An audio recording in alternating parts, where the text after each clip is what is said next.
Welcome to Sweet Life Beat Life. We hope this video helps. In this video, I will explain how to remove a BMW 1 Series front bumper. First, gather your essential tools. You'll need a set of Torx bits, specifically T20, T25, and T30 sizes, along with an 8mm socket. A flathead screwdriver and a plastic trim removal tool will also be very helpful. Always work in a safe, well-lit area and lay down towels to protect your bumper from scratches. Next, let's tackle the upper and side fasteners. Begin by opening your hood and removing the rubber weather strip. Underneath, you'll find about 6 T30 Torx screws securing the top of the bumper. Remove these.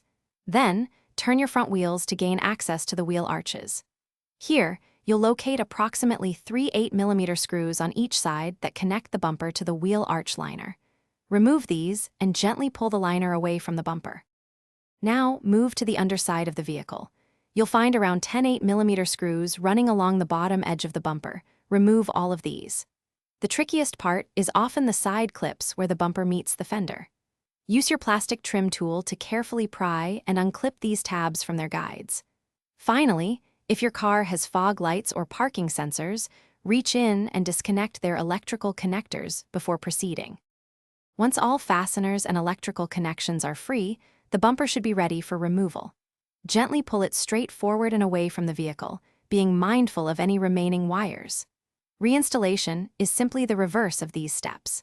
Ensure all clips engage correctly and every screw is tightened securely. For a fantastic way to upgrade your home audio, check out the Echo Dot smart speaker link and other great deals in the description below. Take your time during reassembly to prevent any damage. Thanks for watching. Consider subscribing if we helped you.